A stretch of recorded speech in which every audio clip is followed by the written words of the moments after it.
কিবা শ্রী গৌরাঙ্গে শ্রী গৌরাঙ্গে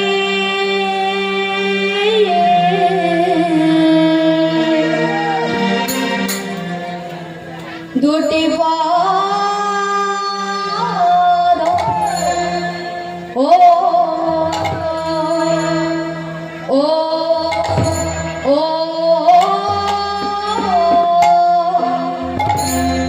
ও ও হে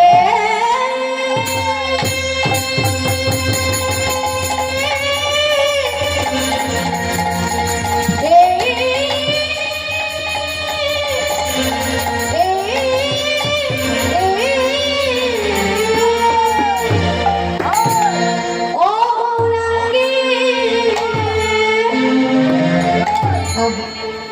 দুটি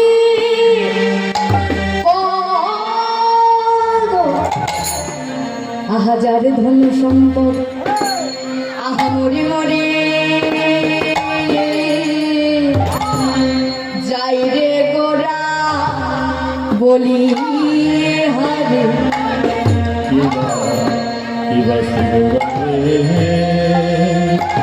শ্রী গৌরাঙ্গে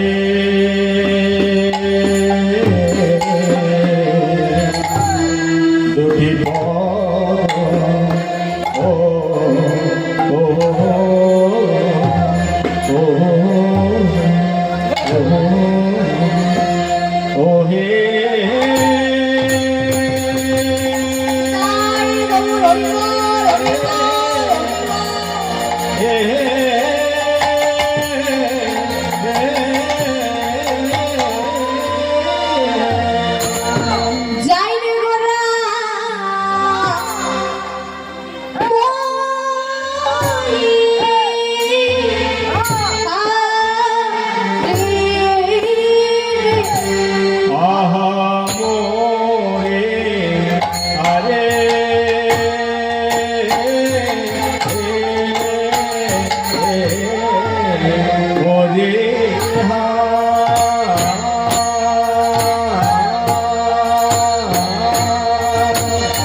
তাই এখানে উপস্থিত সমস্ত কৃষ্ণ অনুরাগী ভক্তবৃন্দের চরণে আমার প্রণাম জানিয়ে আজ তার সম্বন্ধে কিঞ্চিত বলার চেষ্টা করব মাত্র। আজ আমার গৌরী চাঁদ আজ থেকে 541 বছর পূর্বে আমাদের নদীয়ার মাঝে আবির্ভাব হয়েছে। আজ আমার গৌরী চাঁদের আগমনে দেখে আজ তানার ভাব দেখে তানার ভাবটা কেমন, তানার ভাবটা তানার একটাই মাত্র মনের বাসনা যে তিনি কলি যুগে ভক্ত হবেন। ভক্তির ভাব তানার সত্য যুগ থেকেও একটাই মনের বাসনা যে ভক্তরা যে আমাকে ডাকে, তারা আমায় ডেকে কি পায় আমি জানবো। আর রাধার প্রেম আস্বাদন করার জন্য তিনি এই কলি যুগে গৌরাঙ্গ মহাপ্রভু হয়ে আবির্ভাব হইলেন।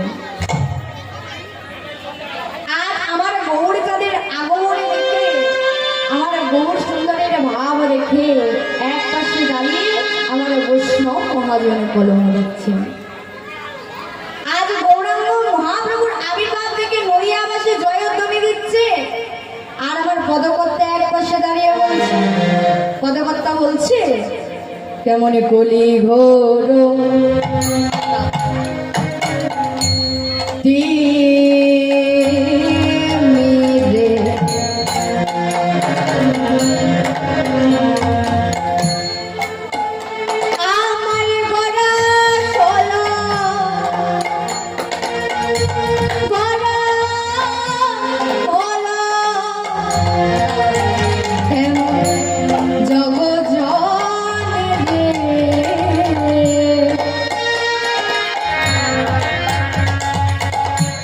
জনে রে জনে রে জনে রে ঘোরতি তাদের আগমন থেকে পদকর্তা বলছে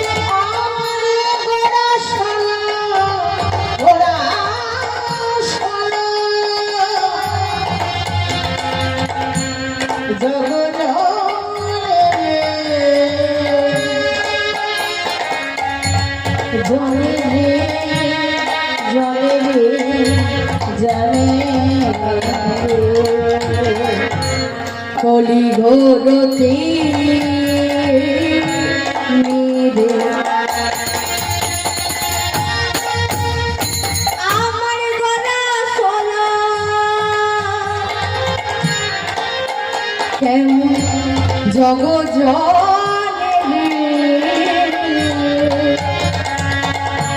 জনে রে জনে রে জনে রে করতি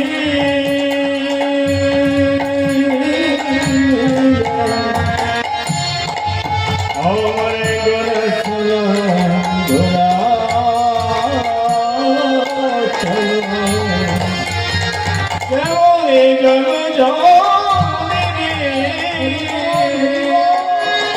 চলো কেমন জন কেমন ধরো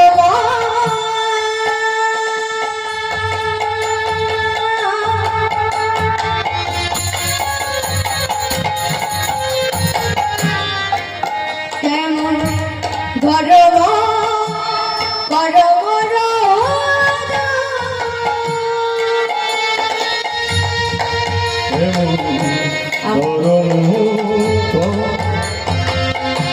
রম রম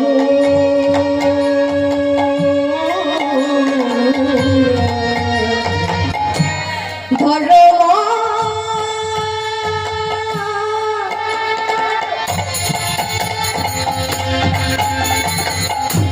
করো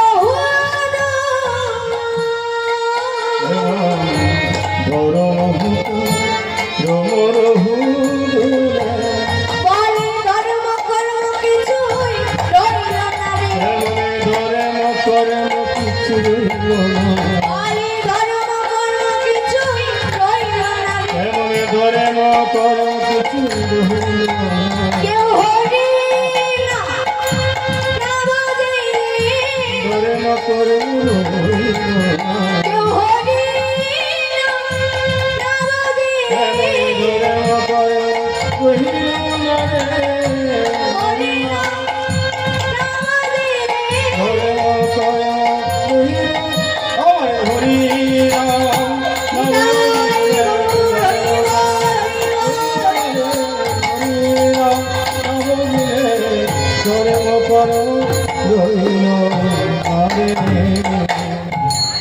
তাই আমার গৌরচন্দ্রের আগমন দেখে আমার পদকর্তাও বললেন আজ নদিয়া নগরে আমার গৌরচন্দ্রের আগমন দেখে সবাই জয়ধ্বনি দিচ্ছে বলছে জয় নিত্যানন্দ জয় গৌরচন্দ্র আর জয় রাধা বল্লভ জয় জয় হে।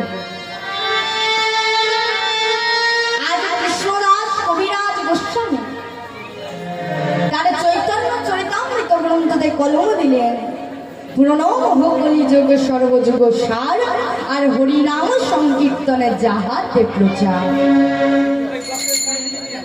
কৃষ্ণদাস কবিরাজ গোস্বামী বললেন প্রণব ভগবলী যোগ সর্বযুগ সার হরিনাম সংকীর্তনে যাহাতে প্রচার। আমরা সত্য যুগেও ভগবানকে পেয়েছি, আবার ত্রেতা যুগেও ভগবানকে পেয়েছি, আবার এই দাপর যুগেও আমরা ভগবানকে পেয়েছি, কলি যুগেও ভগবানকে পেয়েছি। কিন্তু সত্য ত্রেতা দাপর কলি, এই সত্য ত্রেতা দাপর যুগের থেকে আমাদের কলি যুগটা একটু বৃহৎ যুগ। কেন বৃহৎ যুগ? কারণ এই কলি যুগে খারাপ কাজ থাকবে, দুষ্ট ব্যক্তি থাকবে, তথাপিও পাপ কাজ থাকার সত্ত্বেও এই কলি যুগ সবার উপর। কেন? কারণ যে যুগে হরির নামের প্রচার হয়েছে, যে যুগে হরির নামের প্রচার হয়েছে, আর যেই যুগে এমন একটা দয়ালের জন্ম হয়েছে যার কাছে না আছে কোনো তীর ধনুক, না আছে কোনো সুদর্শন চক্র, আর না আছে কোনো গদা। তিনি এনেছেন শুধু নাম আর প্রেমের ডালি। এমন গৌর হবে না আর হওয়ার নয়। আমরা অনেক ভগবান পেয়েছি, কিন্তু গৌর সুন্দরীর মতো ভগবান, গৌর সুন্দরীর মতো জনদরদী ভগবান আমরা আগে কখনো পাই। আমার গৌরাঙ্গ মহাপ্রভু তার সত্যযুগ থেকে একটাই মাত্র মনের বাসনা, তিনি কলিযুগে ভক্ত হবেন। শুধু তিনি ভক্ত হবেন তা নয়, তিনি কলিযুগে এসে প্রতিটা ভক্তের দাঁড়িয়ে দাঁড়িয়ে গিয়ে বলেছেন, ওরে কলির কলি হত যে, তোদের কলিযুগে কত দুঃখ, কত কষ্ট, কত যন্ত্রণা, কত ব্যথা, কত জ্বালা, কত শাস্তি। তোরা এই জ্বালা শাস্তি থেকে উদ্ধার পাবি একবার বদন ভরে নাম বল। এমন গৌর হবে না আর হওয়ার না। তিনি সারাটা জীবন শুধু আমাদের জন্য করে গেলেন। আমরা তো অনেক ভগবান পেয়েছি, আমরা অনেক ভগবান পেয়েছি, কিন্তু বলুন তো আগের 3 যুগের ভগবান কি আমাদের জন্য কেঁদেছে? কিন্তু আমার কলির ভগবান গৌরাঙ্গ মহাপ্রভু তিনি সারাটা জীবন শুধু আমাদের জন্য কেঁদে গেলেন, সারাটা জীবন আমাদের জন্য কেঁদে গেলেন, আর ঘরে বসে বসে আরো দুজনকে কাঁদালেন। বোধ বিষ্ণুপ্রিয়া বলছ প্রিয়ে, আমার একার চোখের জলে এই জগতের জীব ভিজবে না গো, তোমরাও কাঁদো। মা সতীমাকে বলছো, গো মা, আমার একার চোখের জলে জগতের জীব ভিজবে না, তুমিও কাঁদো। তিনি সারাটা জীবন আমাদের জন্য কেঁদে গেলেন, আমাদের জন্য কাঁদলেন, আর আমাদের উদ্ধারের পত্র তিনি কলিযুগে এসে ভক্তের দাঁড়িয়ে দাঁড়িয়ে গিয়ে বললেন, হরে রে নাম, হরে রে নাম, হরে রে নাম কেবলম কালো নস্তেবা নস্তেবা নস্তেবা গতিরন্যথা।